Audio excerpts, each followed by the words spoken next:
दोस्तों, क्या आपने कभी सोचा है कि बिना केबल बिछाए, बिना सैटेलाइट लॉन्च किए, केवल रोशनी के जरिए हाई स्पीड इंटरनेट संभव हो सकता है? जी हाँ, गूगल एक्स की नई खोज तारा चिप जो 2026 तक लॉन्च होने जा रही है, इंटरनेट की दुनिया में एक क्रांति ला सकती है। इस वीडियो में हम जानेंगे कि यह चिप कैसे काम करती है, इसका इस्तेमाल कहाँ किया जा सकता है और यह मौजूदा सैटेलाइट इंटरनेट से कितनी अलग, बेहतर और सस्ती है, और क्या यह सैटेलाइट इंटरनेट की जरूरत को बिल्कुल खत्म कर देगी। तो आइए देखते हैं इन सब सवालों के जवाब। बट उससे पहले चैनल को सब्सक्राइब जरूर कर लीजिए और बेल आइकन दबाना बिल्कुल मत भूलिएगा। दोस्तों, गूगल एक्स, जिसे मून शॉट फैक्ट्री भी कहा जाता है, हमेशा नई और क्रांतिकारी टेक्नोलॉजी पर काम करता है। इसकी प्रयोगशाला ने सेल्फ ड्राइविंग कार्स जैसे Waymo, Loon project, high altitude balloons for internet और स्मार्ट ग्लासेस जैसी तकनीक विकसित की है। और अब उन्होंने पेश की है तारा चिप। ये चिप एक उंगली के नाखून जितनी छोटी है। यह चिप एक फाइबर ऑप्टिक नेटवर्क की तरह काम करती है, लेकिन इसमें कोई भौतिक यानी फिजिकल तार या कनेक्शन नहीं होता।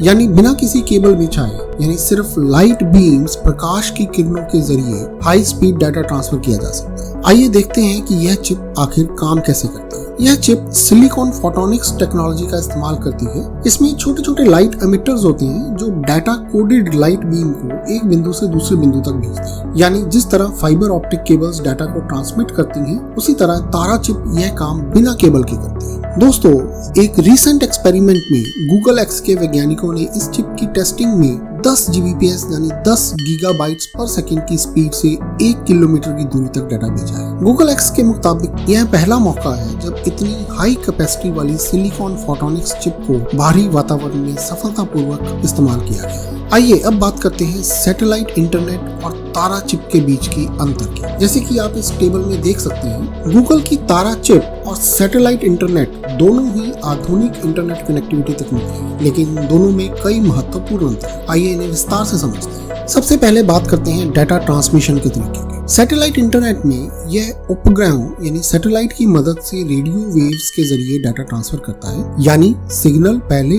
उपग्रह तक जाता है और फिर वहां से धरती पर मौजूद रिसीवर तक पहुंचता है। और वहीं गूगल तारा चिप लाइट बीम्स का उपयोग करती है, जिससे डाटा तेजी से ट्रांसमिट होता है। इसमें कोई सैटेलाइट नहीं होता, बल्कि जमीन पर दो बिंदुओं के बीच सीधा संचार किया जाता है। अब बात करते हैं इंटरनेट स्पीड की। सैटेलाइट इंटरनेट में स्पीड आमतौर पर 100 से 200 Mbps तक होती है, जो कि ब्रॉडबैंड या फाइबर ऑप्टिक के मुकाबले भी धीमी मानी जाती है। वहीं अगर गूगल तारा चिप की बात करें तो यह 10 Gbps यानी 10 गीगाबाइट्स पर सेकंड की हाई स्पीड कनेक्टिविटी प्रदान कर सकती है, जो कि सैटेलाइट इंटरनेट की तुलना में कई गुना तेज है। और विलंबता यानी लेटेंसी की बात करें तो सैटेलाइट इंटरनेट में 20 से 40 सेकंड की विलंबता होती है, क्योंकि डाटा को पहले अंतरिक्ष में स्थित सैटेलाइट तक और फिर वापस धरती पर लाना पड़ता है, इसीलिए यह समय अधिक लगता है। और वहीं गूगल तारा चिप में विलंबता सिर्फ 1 मिलीसेकंड से भी कम होती है, क्योंकि इसमें डाटा को सीधा प्रकाश किरणों के माध्यम से ट्रांसमिट किया जाता है, जिससे प्रतिक्रिया समय बेहद तेज हो जाता है। अब बात करते हैं मौसम के प्रभाव की, वेदर इम्पैक्ट। सैटेलाइट इंटरनेट मौसम पर काफी निर्भर करता है। भारी बारिश, बादल और तूफान सिग्नल को कमजोर कर सकते हैं, जिससे इंटरनेट की गुणवत्ता काफी प्रभावित होती है। वहीं गूगल तारा चिप की अगर बात करें तो यह कोहरे और धुंध से प्रभावित हो सकता है, क्योंकि प्रकाश किरणों को सीधा प्रसारित करने में बाधा उत्पन्न हो सकती है। हालांकि यह समस्या तब आती है जब कोहरा बहुत घना हो, बट सामान्य परिस्थितियों में कोई असर नहीं पड़ता। अब बात करते हैं दोनों के इंस्टॉलेशन की। सैटेलाइट इंटरनेट इंस्टॉलेशन बहुत महंगा और जटिल होता है। एक सैटेलाइट को कक्षा में स्थापित करने में करोड़ों रुपए का खर्च आता है, और इसे जमीन पर सही तरीके से इस्तेमाल करने के लिए महंगे एंटीना और रिसीवर की जरूरत होती है। वहीं गूगल तारा चिप की स्थापना आसान और सस्ती है। इसे केवल कुछ घंटों में इंस्टॉल किया जा सकता है, क्योंकि इसमें केवल दो बिंदुओं के बीच संचार स्थापित करना होता है। और अब बात करते हैं इनके उपयोग के स्थानों की। सैटेलाइट इंटरनेट की अगर बात करें तो यह उन जगहों के लिए बेहतर है जहां फाइबर ऑप्टिक्स या अन्य इंटरनेट कनेक्टिविटी पहुंच ही नहीं सकती, जैसे रेगिस्तान, महासागर और दुर्गम पर्वतीय क्षेत्र। जैसे कि स्टारलिंक का उपयोग समुद्री जहाजों, एयरक्राफ्ट और ग्रामीण इलाकों में किया जाता है। वहीं गूगल तारा चिप की अगर बात करें तो यह शहरों और कस्बों के बीच हाई स्पीड इंटरनेट कनेक्टिविटी देने के लिए डिजाइन किया गया है।